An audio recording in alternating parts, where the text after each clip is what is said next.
Welcome back to my channel মমিতাস lifestyle. তো তোমরা সবাই কেমন আছো? আশা করি সবাই খুব খুব খুব ভালো আছো।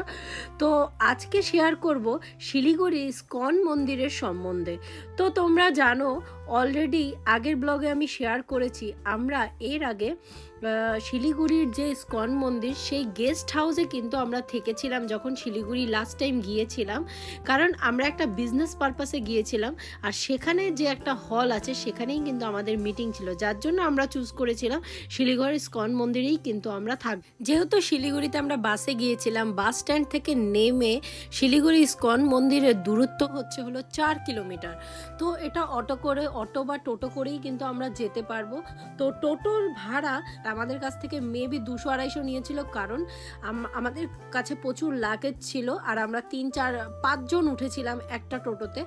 তো তার জন্য আমাদের কাছে ভাড়াটা একটু বেশি নিয়েছিল, বাট নর্মালি এটা কিন্তু 100 থেকে 150 টাকা ভাড়া। মেন গেট থেকে রাইট সাইডে হলো আমাদের মেন মন্দিরটা, আর বাঁ দিকে হলো প্রসাদ খাওয়ার জায়গা, গোশালা আর গেস্ট হাউস, আর অনেকটা খালি এরিয়া আছে। তো এই দেখুন, যেহেতু ইসকন মন্দিরে প্রত্যেকটা মেয়েদেরকে রেসপেক্ট করে মাতাজি বলা হয়, দেখুন এখানে দুটো মাতাজি কিন্তু গো মাতাকে প্রদীপ দান করছিল এবং খেলা করছিল এখানে গোশালাতে। তো আমারও খুব দেখতে ভালো লাগছিল, যার জন্য সেই জন্য কিন্তু তখন ভিডিওটা করেছিলাম। তারপর চলে গিয়েছিলাম একটু ওয়াশরুমে। এই যে গেস্ট হাউস থেকে নেমেই বাঁ দিকে এই গলি দিয়েই কিন্তু এটা কমন ওয়াশরুম, পুরো মন্দিরের ওয়াশরুম, কিন্তু এটা কিন্তু পে অ্যান্ড টয়লেট ইউজ, এখানে পেমেন্ট করে তারপর কিন্তু এই ওয়াশরুমটা ইউজ করতে হবে। তারপর দেখুন এখানে কিন্তু ছোট ছোট অনেকগুলো মন্দির ছিল। এই যে দেখুন দূরে দেখতে পাচ্ছেন একটা, এটা হলো শ্রী রামচন্দ্রের মন্দির, আর এই পাশের মন্দিরটা ঠিক আমার খেয়াল নেই এখন যেটা দেখতে পাচ্ছেন এটা কি কোন ঠাকুরের মন্দির। তো বাট এখানেও খুব সুন্দর সকাল সকাল পুজো হচ্ছিল।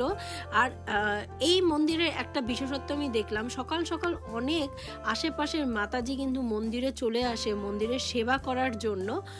আর এখানের প্রাকৃতিক পরিবেশ খুবই সুন্দর, আর সকালে যেহেতু অনেকটা নীরব ছিল, আমরা সেখানে বাস স্ট্যান্ড থেকে পৌঁছেছিলাম সেই মন্দিরে 9টা নাগাদ, 9:15 নাগাদ আমরা সেখানে পৌঁছেছিলাম। তো আমি সেই সময় পুরো মন্দিরটা খালি ছিল, যার জন্য আমি কিন্তু খুব সুন্দর করে তখন সেই সময় ভিডিও করে নিয়েছিলাম। আর এই যে এরিয়াটা দেখতে পাচ্ছেন এর ভেতরেই কিন্তু একটা বড় হল আছে, যেখানে কিনা আমাদের আগামীকাল আমরা যেই ইভেন্টটার জন্য অ্যাকচুয়ালি শিলিগুড়ি এসেছি সেই ইভেন্টটা কিন্তু এখানেই হবে। আর এখানে প্রচুর এই পাশটায় বাঁ দিকে প্রচুর গাছগাছালি, প্রচুর ফুলের গাছ আছে এবং খুব সুন্দর জায়গা। সত্যি শিলিগুড়ির মন্দিরটা হয়তোবা মায়াপুরের মতো অত বড় এরিয়া নিয়ে নয়, বাট ছোটোখাটোর মধ্যে খুবই সুন্দর এরিয়া নিয়ে এবং খুব সুন্দর জায়গা নিয়ে কিন্তু মন্দিরটা, যেখানে ছোট ছোটোভাবে সব কিছু আছে। তো আমার তো বেশ ভালোই লাগছিল, সকাল সকাল মন্দির দর্শন করছি। আর এই তো সেই মেইন মন্দির যেখানে কিনা ভগবানের পুজো করা হয়, এবং এখানে কিন্তু রাধাকৃষ্ণর একটা মূর্তিও আছে, এবং এর ভেতরেই কিন্তু যত কীর্তন, প্রদীপদান, তারপর এখানে সব প্রভুরা কিন্তু পুজো করেন। এখানে অনেকগুলো গিফট শপ আছে। তারপরে এই যে কাচের ঘরটা দেখছেন এটা হলো ইনফরমেশন রুম, এখানে যত ইনফরমেশন দরকার এখান থেকে পেয়ে যাবেন। আরেকটা যেটা দেখছেন এটা হলো মহাপ্রসাদের রুম, এখান থেকে প্রসাদের কুপনগুলো কালেক্ট করতে হবে। আর এই হলো কৃষ্ণের যত আমাদের পূজা অর্চনা করার জন্য বা গীতা যা কিছু কেনাকাটা হোক, এই স্টলটা থেকে কিন্তু কেনাকাটা করতে পারবো আমরা। মন্দির তো অনেকটাই আমি আপনাদের সাথে শেয়ার করলাম, এবার আসছি রুমের ব্যাপারে। আমরা নিয়েছিলাম 3টে রুম, পার রুম কিন্তু 900 করে পড়েছিল। আর একটা রুমে কম করে হলেও 6 থেকে 7 জন আরামসে থাকতে পারবে। আর জানি না মন্দিরের নিয়মটা কি ছিল, বাট আমরা তো এক একটা রুমে 2 জন করেই থেকেছিলাম। আমাদের ম্যাক্সিমাম 2 জন করে আমরা থেকেছিলাম, কারণ আমরা 6 জন ছিলাম। তো 6 জনে 3টে রুম আমাদের নেওয়া হয়েছিল। তো এই তো, আর এখানে বেড দেওয়া থাকে, কম্বল দেওয়া থাকবে, এক্সট্রা পিলো দেওয়া থাকবে এবং কম্বলও এক্সট্রা দেওয়া থাকে, যাতে যদি কেউ চায় যে না আমি 4-5 জন এক রুমে থাকবো সেক্ষেত্রে থাকা যেতে পারে। আমার তো সেটাই মনে হয়েছে কম্বল আর পিলো, এক্সট্রা পিলো দেখে। তো আর এই ছিল হলো আমাদের গেস্ট রুম থেকে ওভারভিউ। পুরো মন্দিরটা কিন্তু গেস্ট রুম থেকে আর এইখানে কিন্তু আমি নাম্বারটাও দিয়ে দিলাম, কেউ যদি বুক করতে চাইছেন মন্দিরের গেস্ট রুম, তাহলে কিন্তু এই নাম্বারে বুক করলেও হবে। আর তারপর আমরা চলে গিয়েছিলাম প্রসাদ পেতে। এটা প্রথম দিনের কথা। প্রথম দিন আমরা চেয়েছিলাম রাজভোগ খেতে, বাট রাজভোগের কিছু ক্রাইটেরিয়া আছে, সেটা আমি পরে আপনাদের সাথে শেয়ার করছি। তারপর আমরা যেই কুপনটা পেয়েছিলাম সেটা 70 রুপিজের। তো আমি আর ইপসিতাই সেই দিন খেয়েছিলাম, যার জন্য দুজনে মিলে, আর বাদবাকি মানুষ সবাই বাইরে খেয়েছিল, যার জন্য আমি আর ইপসিতা কিন্তু প্রসাদ খেয়ে নিয়েছিলাম। আর প্রসাদে ছিল আর এটা 70 রুপিজের পার ইচ কুপন। আর প্রসাদে ছিল এক রকম ভাজা, 2 রকম সবজি, ডাল, আর অনেক সময় শাক ভাজাও ছিল, কিন্তু আমরা যেই সময় গিয়েছি শাক ভাজাটা শেষ হয়ে গিয়েছিল। তো তারপর দুর্দান্ত প্রসাদ এনজয় করে তারপর কিন্তু আমরা চলে আসলাম। এই হলটা যে দেখতে পাচ্ছেন, এই হলটার মধ্যেই কিন্তু আমাদের ইভেন্ট হওয়ার কথা বা ইভেন্ট হবে। তো এই হলটা আগে থেকে আমরা দেখে নিয়েছিলাম যাতে আমাদের কোনো প্রবলেম না হয়। তো এই হলের মধ্যেই কিন্তু ইভেন্টটা হয়েছিল। আমরা যে ইভেন্টের জন্য অ্যাকচুয়ালি শিলিগুড়িতে গিয়েছিলাম, আর এখানে বুক স্টল, বাট সেটা আমরা যেই সময় গিয়েছিলাম সেখানে কিন্তু বন্ধ ছিল। আর যেখানে কিনা মন্দিরের বাঁদিকে অনেকগুলো স্টল আছে, যেখানে কিনা অনেক রকম ফাস্টফুড আইটেম পাওয়া যায়, যেগুলো নিরামিষ ফাস্টফুড আইটেম, যেমন চাউমিন, বিভিন্ন রকমের মিষ্টি। আর এই যে মন্দিরের এন্ট্রেন্স, মানে একদম মেন মন্দিরের এন্ট্রেন্সেই কিন্তু এই ধর্মীয় বুকগুলো পাওয়া যায়। কেউ যদি চাইছেন যে পারচেস করতে, এখানে থেকে কিন্তু পারচেস করতে পারবে। উনি হলো আমাদের শ্রীলদ প্রভুপাদ। মন্দিরের এন্ট্রেন্সের সামনেই কিন্তু ওনার একটা স্ট্যাচু রাখা হয়েছে, মানে ওনার একটা মূর্তি রাখা হয়েছে। কারণ আপনি যদি ইসকনের যে কোনো মন্দিরে যান তাহলে কিন্তু ওনাকেও পুজো করা হয়, সেটা আপনি দেখতে পারবেন।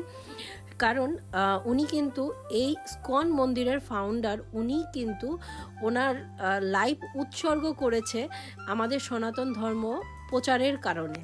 তো যেদিন গিয়েছিলাম তার পরের দিন আমি একটু সকালবেলা মন্দিরে গিয়েছিলাম, আর একবার একটু ইনফরমেশন নিতে গিয়েছিলাম যে রাজভোগটা পাওয়া যায় কিনা। এই ভিডিওর আগেই আমি বললাম যে রাজভোগের কথা। রাজভোগের কুপন হচ্ছিল 150 টাকা, বাট সেটা খুব মিনিমাম থাকে। ওটা 10-12 জনের একটা মিনিমাম করা হয়, সেটা শুধুমাত্র মেন মন্দিরে ভোগ দেওয়া হয়, আর সেই প্রসাদটায় 10-12 জন বুক করতে হয়, এবং ওটা ম্যাক্সিমাম টাইমই পাওয়া যায় না। আমরা এই মন্দিরে 3 দিন ছিলাম, 3 দিনই পাইনি, কারণ ওটা অনেক তাড়াতাড়ি বুক হয়ে যায় এবং অনেক তাড়াতাড়ি ওটা শেষও হয়ে যায়। আর ওটা 12:30 থেকে 1টার ভেতরে ওই প্রসাদটা শেষ হয়ে যায়, আর বুক করতে হয় আগের দিন বা সেই দিন সকালে। তো তার জন্য সেটা আর পাইনি, সেকেন্ড ডেতেও আমরা পাইনি। তো তারপর সেকেন্ড ডেতে আমরা 9 জন মিলে কিন্তু 9টা কুপন, 70 টাকার যে কুপনটা আছে সেটা দিয়েই কিন্তু আমরা খেয়েছিলাম, এবং আমাদের সাথে কিন্তু অনেকজন ছিল। আর আপনাদের সুবিধার্থে প্রসাদ বুকিংয়ের যে নাম্বারটা আর টাইমিংটা সেটা কিন্তু দিয়ে দিলাম। মেন মন্দিরে সিঁড়ি দিয়ে এন্ট্রেন্স দিয়ে যখন ওঠা হয় তখনই কিন্তু শ্রী চৈতন্য দেবের এবং গৌরাঙ্গ দেবের কিন্তু পায়ের চিহ্ন আঁকা আছে, এবং সেখানে কিন্তু শ্রী রাধারানীরও কিন্তু পায়ের চিহ্ন আঁকা আছে। এই যে মন্দিরের ওপরের ছাদে যেই দৃশ্যগুলো দেখতে পাচ্ছেন, এগুলো কিন্তু শ্রীকৃষ্ণের যে 10 অবতার আছে সেই রূপগুলোই কিন্তু খোদাই করে, মোটামুটি যে কোনো ইসকন মন্দিরেই কিন্তু এই দৃশ্যগুলো দেখতে পাবেন বা এই রূপগুলো দেখতে পাবেন, কারণ এটা কিন্তু শ্রীকৃষ্ণের 10টা অবতারের রূপ। কথা বলতে আমি যখন মন্দিরটা যখন এন্ট্রি করলাম, মন্দিরের ভেতরে যখন আমি এই জিনিসগুলো দেখছিলাম, আমার পুরো একদম লোম দাঁড়িয়ে যাচ্ছিল, খুবই ভালো লাগছিল দেখতে। তো পুরো মন্দিরটা আমি তারপর কিছুক্ষণ বসেও ছিলাম সেখানে, খুব একটা পজিটিভ ফিল করছিলাম।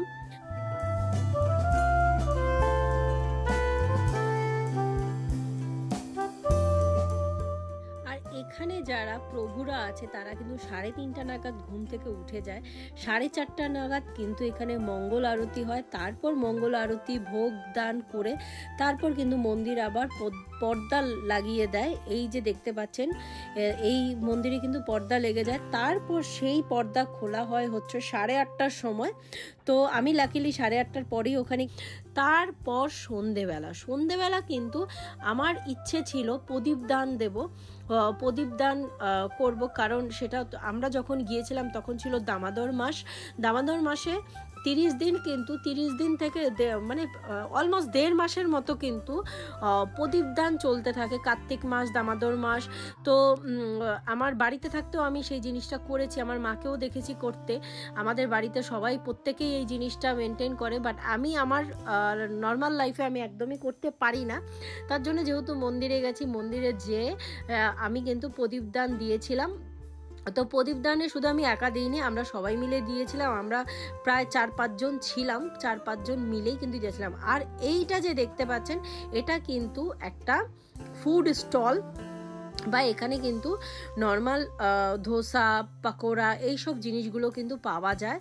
আর এই দেখুন সন্ধেবেলা কিন্তু একদম জমজমাট হয়ে যায় মন্দিরটা কিন্তু দুর্দান্ত, মানে আমেজে সেজে ওঠে। আর এই তো আমরা কিন্তু প্রদীপদান দিয়েছিলাম, ওখানেই প্রদীপের সব ব্যবস্থা ছিল। আমরা একটা প্লেট কিনে নিয়েছিলাম আর প্রত্যেকে একটা একটা করে দিয়েছিলাম। আমাদের 4 জনের মোটামুটি হয়ে গিয়েছিল, 4 জন না, আমরা 5 জন ছিলাম, 5 জনের মোটামুটি হয়ে গিয়েছিল। বাট আমার ক্লিপটা করা হয়নি, কারণ আমি ওদের ভিডিওটা করেছিলাম, যার জন্য আমার ভিডিওটা করা হয়নি। তো আর আমাদের খুব তাড়াও ছিল। ইসকনের প্রত্যেকটা মন্দিরেরই কিন্তু একটা নির্দিষ্ট নাম থাকে। এই মন্দিরে, শিলিগুড়ির এই ইসকন মন্দিরের নাম হচ্ছিল শ্রী শ্রী রাধা মাধব সুন্দর মন্দির। সমগ্র মন্দিরেই কিন্তু দেয়াল জুড়ে শ্রীকৃষ্ণের লীলা মূর্তির আকার খোদাই করা আছে, মানে প্রত্যেকটা দেয়ালেই কিন্তু শ্রীকৃষ্ণের কোনো না কোনো লীলার কাহিনী বর্ণনা করা আছে, সেটা খোদাই করার মাধ্যমে। প্রদীপ দান করেই আমরা আবার চলে গিয়েছিলাম বাঁ দিকে, আর ডান দিকে 2টো সিঁড়ি আছে, সিঁড়ি দিয়ে ওপরে চলে গিয়েছিলাম। আর ওইখানেই কিন্তু মেন লাইটিংটা থাকে সন্ধেবেলা, তো সেই লাইটিংটা দেখার জন্য কিন্তু ওপরে চলে গিয়েছিলাম। আর যেহেতু দামোদর মাস, মন্দির আরও সুন্দরভাবে কিন্তু সাজিয়েছিল। মিডিলে আমি আর ইপসিতা একটু বাইরে বেরিয়েছিলাম, তো আমরা যেহেতু মন্দিরের গেস্ট হাউসেই থেকেছিলাম, তো আমরা বাইরে বেরিয়ে 9:15 নাগাদ মন্দিরে ঢুকেছি। তখন এসে দেখি এই রকম কিন্তু নীরব ছিল মন্দির। তো আজকে শিলিগুড়ি ইসকন মন্দিরের এই ব্লগটা আমি এখানেই এন্ড করছি। তো অবশ্যই জানিও তোমরা কমেন্টের মাধ্যমে যে তোমাদের কেমন লাগছে, প্লাস আমার এই ভিডিওগুলো তোমাদের কাছে কেমন লাগলো। তারপর কিন্তু আমরা ট্রেন ধরে বাড়ি চলে এসেছিলাম। আর ভালো লেগে থাকলে অবশ্যই একটা লাইক, কমেন্ট এবং সাবস্ক্রাইব করতে একদমই ভুলো না।